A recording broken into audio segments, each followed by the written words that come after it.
Salut à vous, la famille. Donc, je suis très content de me retrouver encore parmi vous et je vous ai amené un sujet très très important.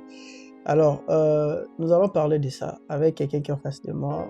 Beaucoup le connaissent aussi, mais peut-être tu ne le connais pas. Alors, je vais lui donner l'occasion de se présenter. Bonjour, ministre. Bonjour, Une petite présentation de toi. je suis le bien-aimé Jordan Mombongo, ministre de Dieu et prédicateur de l'Évangile, Célibataire. pour l'instant. En tout cas, je suis très content de vous recevoir, de te recevoir. Amen. Moi, je t'ai cherché depuis très longtemps. Wow. Je sais que tu as un beau poète. Alors, c'est pour moi un honneur de t'avoir. Merci de répondre à cette invitation. Je sais que c'est pas facile aux États-Unis. Hein. Il y a le boulot, il y a le ministère, il y a tout ce qui va avec, mais trouver du temps quand même pour nous. Moi, je dis merci. Le plaisir est partagé. Hein. J'aimerais qu'on parle d'un sujet très important à ce qui concerne l'appel. C'est ton domaine à toi. Je veux dire, c'est une profession, un métier, ça c'est toi qui juges. L'appel ministériel. C'est quoi un appel ministériel? L'appel, très bon sujet. J'irai dans deux sens, de manière très simple. L'appel de Dieu, c'est Dieu sur terre, opérant par le corps d'un homme, manifestant sa volonté. Okay. L'appel de Dieu, c'est une élection. Pourquoi? Parce que Dieu choisit un homme, indépendamment des critères des hommes, non pas à cause du nom de sa famille, non pas à cause de sa renommée, non pas à cause de son diplôme, de son âge, mais Dieu le choisit exactement à cause de sa grâce, de sa préséance. Il tisse un projet divin depuis l'éternité. Il le place sur terre pour accomplir sa volonté parmi les hommes. Cet appel est très important de le préciser. C'est une élection, mais ce n'est pas une passion. Y a-t-il une différence? Élection, pourquoi? C'est Dieu qui se choisit un homme. Ok. Passion, l'élection n'est pas une passion, pourquoi? C'est pas une chose auquel l'homme choisit. C'est pas une chose auquel que tu aimes, auquel tu te décides de faire. C'est pas une profession auquel tu dis non, j'ai envie de devenir avocat et j'étudie pour devenir avocat. Ça ne marche pas comme ça. Il n'y a pas de l'émotion, il n'y a pas des sentiments. L'appel, c'est strictement un choix divin. Et même si on voulait aspirer à cela, il faut qu'il y ait un appel de préalable. Non, on n'aspire pas au ministère. C'est un appel qui vient de Dieu. Ok. Vous voyez, ce n'est pas une autoproclamation, ce n'est pas quelque chose auquel vous programmez. Non, c'est quelque chose que vous découvrez, qui a été tissé bien avant que le monde soit conçu, auquel Dieu vous a choisi. Ce n'est pas la préférence de votre père. Sinon, si c'était une affaire des familles, je pense Eliab aurait reçu l'onction au détriment de David. Mais c'est d'abord un choix divin. Mais c'est là, suscite une sous-question, si je peux le dire. Nous voyons ces phénomènes. Moi, j'ai assisté à ce phénomène à Kinshasa, auquel papa est pasteur. Puisque papa est pasteur, il lègue l'église à son fils en tant que pasteur. L'appel ne peut pas être transmissible, l'appel ne peut pas se transmettre de père en fils, ou l'appel est strictement prise par celle Dieu puisse s'appeler. Très important de préciser ça. Je pense qu'il y a beaucoup de confusion dans ça, et il y a beaucoup aussi de mauvaise conception dans ça. La chose à savoir sur l'appel, vous savez, au commencement, dans l'Ancien Testament, en ce qui concerne la lignée d'Aaron, la sacrificature était une affaire de sang, était une affaire de lignée. Tous ceux qui sortaient du ventre d'Aaron avaient été recevaient directement cet appel à la sacrificature. Mais ceci n'a pas toujours été. Mais avec le temps, cela a changé. Je pense que dans le Nouveau Testament, ce n'est pas une affaire de famille. C'est une affaire d'élection divine. Ce n'est pas, et c'est très important qu'on le précise, l'appel de Dieu n'est pas sexuellement transmissible. Ça ne se transmet pas de père en fils. Ce n'est pas une affaire de parce que papa était pasteur, toi aussi tu deviens pasteur. Non, non, non, non. C'est une vocation. C'est un choix divin. Ça va au-delà d'appartenance familiale, tribu et autres. Non. c'est une affaire de choix de Dieu. Mais l'homme de Dieu, je ne sais pas avancer, mais parce que nous voyons des pasteurs qui justifient, disons qu'ils ont souffert pour bâtir, et du coup, un collaborateur vient d'ailleurs pour hériter d'un travail que lui s'est acharné à construire, et du coup, ils se disent ils ont le droit d'établir un de ses fils et de le consacrer comme étant pasteur, toujours s'appuyer sur la sacrificature d'Aaron. Alors, quand vous avez dit dans le Nouveau Testament a changé, donc ça veut dire cette loi-là est abolie, ça veut dire que ces pasteurs qui les font sont égarés, sont dans l'hérésie. Comment tu juges? Il y a un équilibre à faire. L'ignorance. Il y a un équilibre à faire. Je crois que Dieu peut appeler le fils d'un pasteur. Ok. Je crois que de même que votre père a été pasteur, le choix de Dieu peut tomber sur vous. Ok. Et ce choix-là n'est pas guidé par rapport aux sentiments de votre père. Ok. Ce n'est pas la volonté de votre père. Ok. C'est un choix auquel même votre père ignorait, mais Dieu vous a choisi dès le sein de votre mère. Ok. So, que ça ne puisse pas choquer les hommes si l'enfant du pasteur demain devient pasteur. Non, c'est un choix divin. Peut-être il n'a pas voulu et tout. Mais le mal vient où? Et c'est là où ça tue dans ces choses-là. C'est là où vous voulez introduire quelqu'un dans un domaine auquel Dieu ne l'a jamais mandaté, Dieu n'a jamais placé ce cachet-là sur lui dès l'éternité. Ok. Si vous l'imposez, si vous imposez un enfant comme ça, avec le temps, je pense qu'il en payera les frais. Ok. Yeah. Merci beaucoup pour clarifier. Alors, quand est-ce qu'on reçoit vraiment cet appel en question? Ok. Un peu comme je l'avais dit, l'appel de Dieu est une élection. C'est un choix divin. So, il y a deux personnages dedans, il y a deux acteurs. Il y a le Dieu de l'appel, il y a l'appelé. Le Dieu de l'appel, c'est celui qui conçoit le projet et il choisit un homme.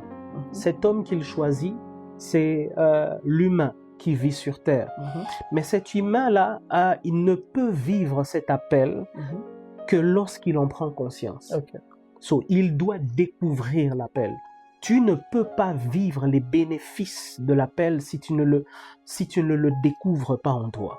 Et pour le découvrir, tu dois le découvrir auprès de celui qui a écrit le projet, de celui qui a investi. Seul Dieu peut te révéler les détails et les profondeurs de l'appel, de la vision qu'il a placée en toi. Okay. So, cet aspect-là de découvrir, Dieu peut te faire découvrir par plusieurs facettes. Vous voyez, ça dépend. Dieu peut parler à un homme. Il faut que Dieu se révèle à toi. Mais la manière auquel Dieu se révèle à un homme, ça dépend de chaque personne.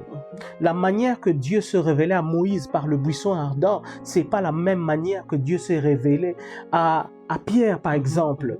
La révélation de Moïse était spectaculaire. Un buisson ardent, un arbre qui ne se consume pas. Mais Pierre, par lui n'a pas vu un buisson ardent.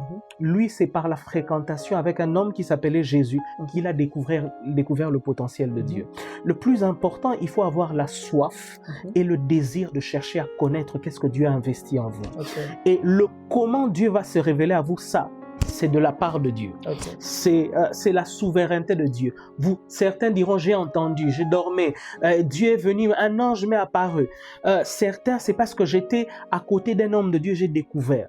Okay.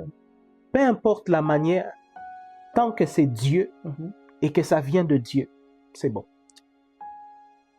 Et après l'avoir découvert, comment on commence à l'exercice de l'appel? Wow, très bonne question.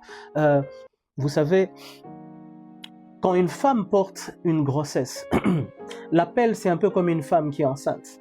Mais l'appel, quand vous avez conscience que vous avez une grossesse, ce n'est pas du coup que vous l'accouchez.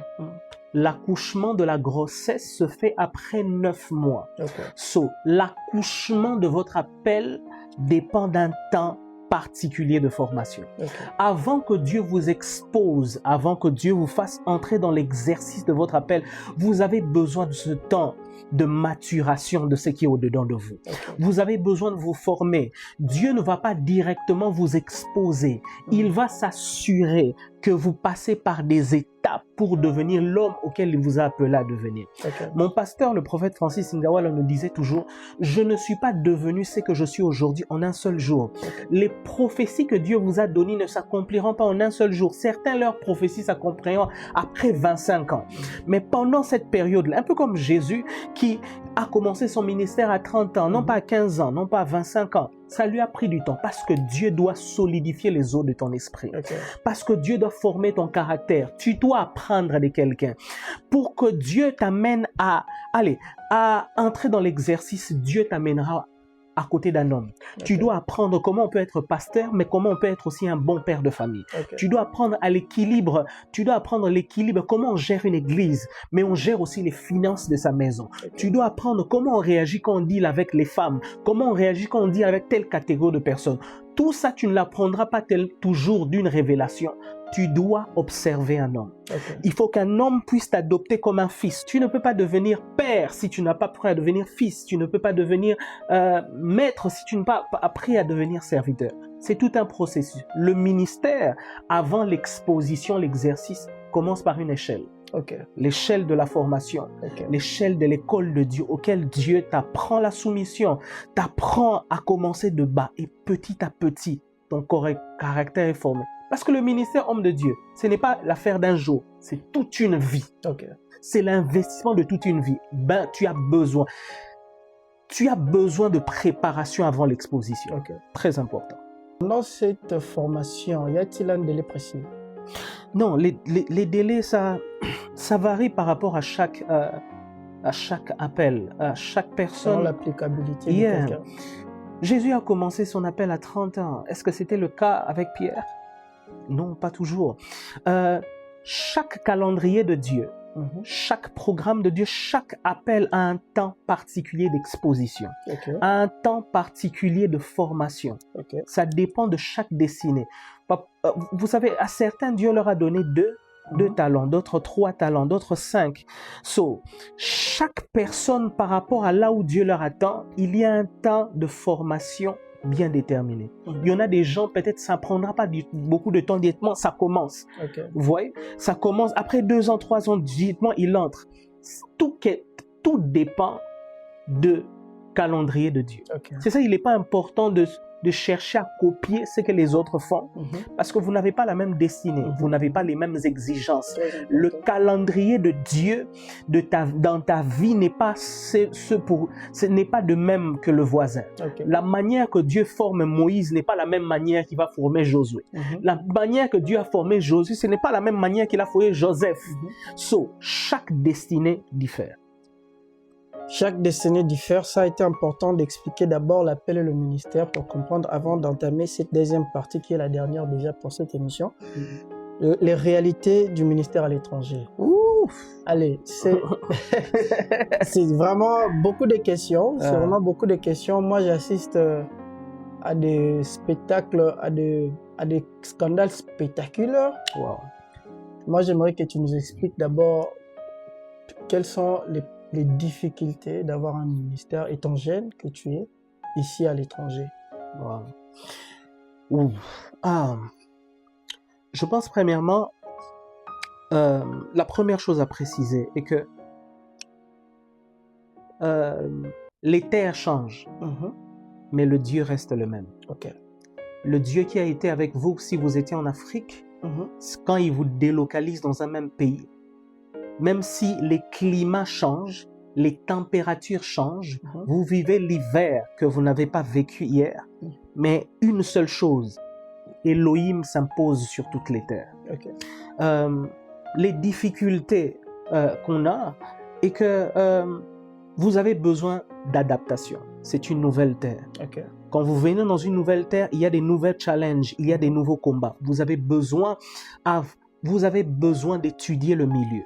Vous avez besoin de comprendre exactement quelles sont les principautés qui dirigent la terre. Et vous avez besoin de vous canaliser avec Dieu, de savoir que vous ne devez pas faire les choses avec sentiment. Dieu doit vous révéler quel est le moment propice que vous devez faire les choses et tout. Mais quand vous commencez l'exercice, vous avez des hommes que vous devez gérer. Et je me suis rendu compte d'une chose, beaucoup des pasteurs vous diront, nos fidèles, on se rend compte, ne viennent pas trop dans les églises. Quelqu'un disait, ah, comment expliquer, quand il était au Congo, il priait, mais quand il vient ici, il ne prie pas. D'autres diront, non, il y a des problèmes dans les églises, j'ai quitté une église, je suis allé là-bas, les gens ne veulent pas, ne veulent pas prier, on ne veut pas les églises. Homme de Dieu, je me suis rendu compte d'une chose. Un jour, mon père me disait, c'est quand tu sors de la maison de ton père que tu te rends compte exactement de quel investissement que tes parents avaient placé sur toi. Okay. So, la qualité de chrétien parfois qu'on a à l'étranger, je me rends compte que ce sont des chrétiens auxquels parfois on a mal enseigné. Okay. Parce que la plupart ont eu une mauvaise conception de l'évangile. Okay. On leur a trop prêché que la bénédiction, c'est avoir des poches remplies d'argent. Quand Dieu vous bénit, il vous remplit d'argent. La bénédiction de Dieu, c'est sortir de la pauvreté. La bénédiction de Dieu, avoir un travail, c'est se marier. So, quand celui qui n'avait pas de travail, n'avait pas de mariage, avait un peu de revenus, il vient à l'étranger, il shift de capitaux, il shift de vie, il shift d'entrée. Parfois, on a l'habitude de constater que ces gens-là ne viennent plus à l'église. Okay. Pourquoi? Parce qu'on a enseigné que la bénédiction, c'est avoir d'abord l'argent. Et ça, c'est faux. La bénédiction de Dieu, ce n'est pas quand tu as des poches remplies d'argent. Okay. La bénédiction de Dieu, c'est quand Dieu lui-même se donne à toi. Okay. Et généralement, c'est ça. Il y a un problème d'enseignement qui fait que généralement, nos chrétiens à nous ne viennent pas trop à l'église. Certains vous diront, pourquoi vous ne venez pas à l'église? Parce qu'on m'a blessé. Okay. Et ça, c'est un problème parce qu'on se rend compte que, en réalité, ça, il faut dire ça aux gens. Sur cette terre ici, vous ne trouverez jamais un pasteur parfait. Okay. Vous ne trouverez jamais une église parfaite. Okay. Parce que cette église est composée des hommes. Okay. Le pasteur est un oint, mais c'est aussi un homme. Et c'est très important. La seule église avec le pasteur le plus parfait, auquel l'église tout est parfait, c'est au ciel. Okay. Si vous voulez d'un bon pasteur qui n'a pas de défauts, qui ne vous blessera pas, mourrez et allez au ciel. Okay. Mais si vous vivez dans cette terre ici, vous rencontrez toujours des personnes imparfaites.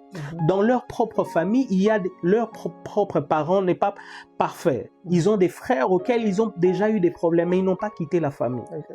Et ça aussi, c'est un problème de maturité qu'on doit gérer. Okay. Mais dans l'ensemble, quand vous avez vraiment l'appel, quand ce n'est pas des hommes qui se sont autoproclamés, quand ce n'est pas des hommes qui font le ministère par complexe, par souci de leadership. Okay. Mais quand c'est des gens auxquels Dieu s'est investi, ils ont entendu Dieu vraiment dire vas-y.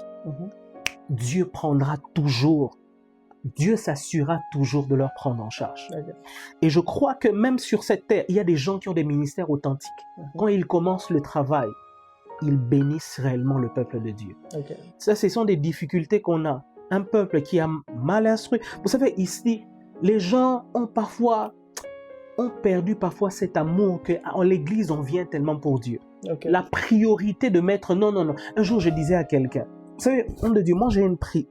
Moi, je suis le genre de personne, si tu m'invites quelque part le dimanche, je n'irai pas. Okay. Parce que le dimanche, c'est mon jour de sabbat, c'est mon jour de culte. Okay.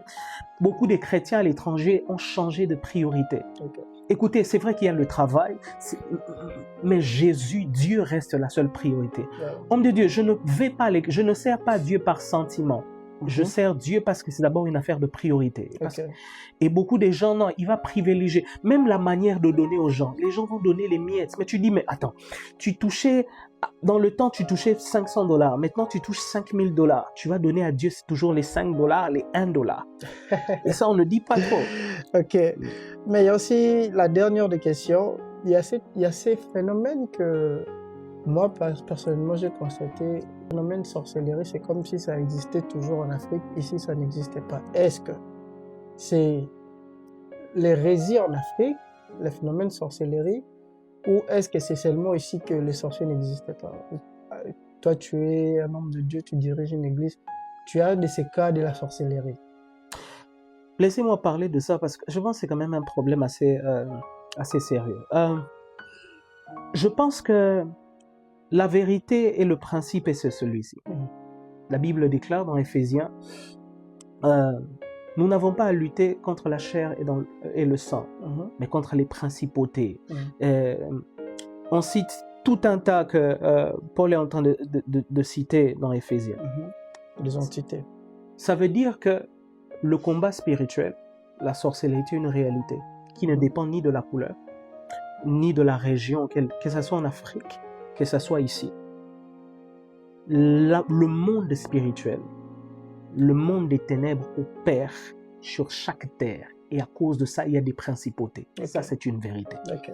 Mais le problème est où? Dans l'enseignement que nous donnons aux chrétiens, auquel il doit avoir un équilibre. Je crois que dans la vie, tout n'est pas que sorcier. Okay. Tout n'est pas sorcellerie. Certains échecs ne sont pas le fruit d'un diable qui combat les personnes. Certains échecs sont les fruits d'un manque de vision. Okay. La plupart des Africains, quand ils viennent en Afrique, ils investissent sur l'apparence. Ils investissent sur les impressions, mais ils n'investissent pas sur l'avenir.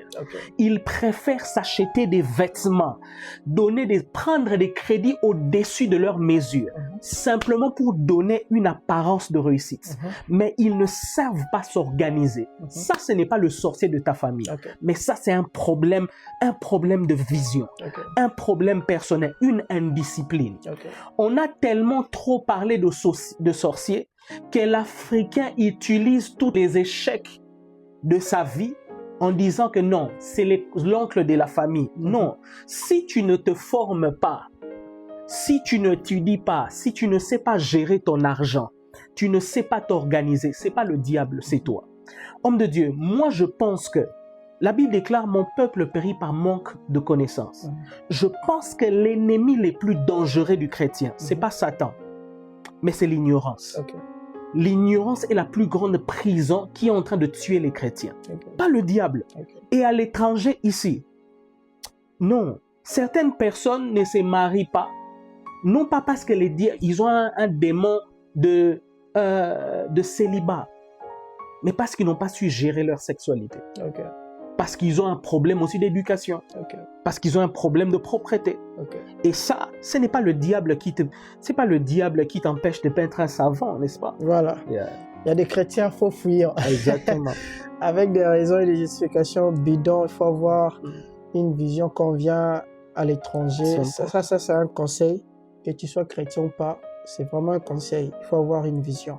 Nous sommes arrivés à la fin. J'espère qu'on t'aura encore pour plusieurs sujets. Peut-être encore revenir sur ces sujets en un autre épisode.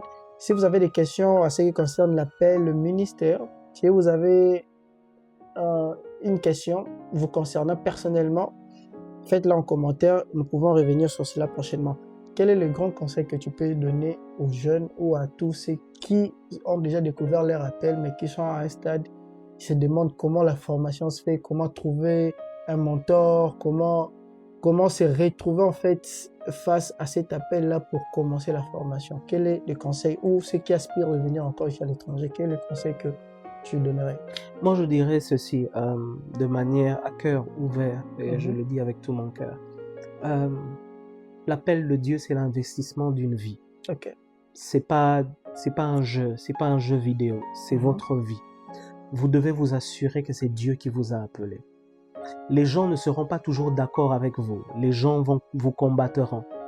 Mais quand vous avez la conscience que c'est Dieu que vous avez entendu, Dieu vous prendra toujours en charge. Et vous devez vous assurer. Ne vous mettez pas dans une route, dans une vie auquel ce n'est pas Dieu que vous amenez là. Vous allez pleurer, et ça je dois le dire. Et le ministère, ça va, si ce n'est pas Dieu, vous serez déçus. Ça, c'est très important. Mais quand c'est Dieu qui t'a amené là, il sera toujours avec toi. Deuxièmement, il est important de savoir une chose. Dans le ministère, prier, c'est bien, mais ça ne suffit pas. Avoir l'onction, c'est bien, mais ça ne suffit pas. À l'étranger ici, ce n'est pas seulement l'onction qui vous fait réussir. Mais il y a aussi une bonne réputation. Vous devez préserver votre témoignage. Un bon témoignage vaut parfois plus de l'onction qui coule de la tête jusqu'aux orteils. Vous avez besoin d'un témoignage, un bon témoignage, d'une bonne sanctification. Quand tu sais là où tu vas, évite certaines bêtises. Parce qu'à cause d'une photo nue qui est sortie il y a 5 ans, ici on va retrouver ça et ça deviendra le grand combat de ta vie. Mais la dernière chose que je dirais, l'appel de Dieu, de manière simple, c'est Dieu. C'est pas les hommes. La première chose, l'une des premières choses qu'on m'a dit dans le ministère, quand j'ai commencé, c'est normalise l'ingratitude des hommes. J'ai appris que dans le ministère, les hommes entreront et sortiront de ta vie. Les choses bougeront. Il y a des saisons auxquelles Dieu t'expose puissamment. Il y a des saisons auxquelles Dieu te fait comme disparaître des yeux et des mémoires des hommes. Les hommes te critiqueront, qui t'accuseront. Mais il y a une seule chose qui demeure constante, qui doit être la cible, l'objectif que tu dois préserver. Le ministère, ce n'est pas la qualité de tes vestes, ce n'est pas tes photos. Le ministère, c'est Dieu. Celui qui maintient et fonde votre ministère, la fondation, c'est Dieu. Que les hommes puissent te quitter, que ta femme puisse te quitter. Mais si tu gardes Dieu, peu importe le temps, Dieu te restaurera toujours. Je veux dire à un jeune, ne cherchez pas d'abord la visibilité. Nous sommes dans un monde auquel les réseaux sociaux amènent les gens à vivre dans un excès. Ne cherchez pas la visibilité. La célébrité se fabrique, mais l'élévation ne vient que de Dieu. Cherchez Dieu. Gardez-le, préservez-le. Le ministère peut devenir un piège pour vous. Ça peut devenir une idolâtrie pour vous. N'aimez pas ce service plus que Dieu. Le service ici, ça peut venir et ça peut partir. Avant ces titres-là, il y avait d'abord Dieu. Ne l'oubliez jamais. Avant et après, ça sera toujours Dieu. Ça, c'est le plus grand conseil que je peux donner à un chrétien. Merci beaucoup. Merci en tout cas de répondre à notre invitation encore une fois de plus. Moi, je suis très honoré. Je te connais déjà, quelqu'un qui parle bien. Et nous espérons t'avoir. J'espère que tu nous le promets pour prochainement. Exactement, je serai disponible. Voilà, nous sommes à la fin et j'aimerais que tu puisses adresser un mot à la situation de Goma de l'Est du Congo, si tu as un mot à adresser. Je dirais ceci, cette situation nous blesse particulièrement. Moi, je suis congolais, né et grandi à Kinshasa. Moi, Nakin. Exactement. Et mon sang, il est congolais. Et le sang ne deviendra jamais de l'eau.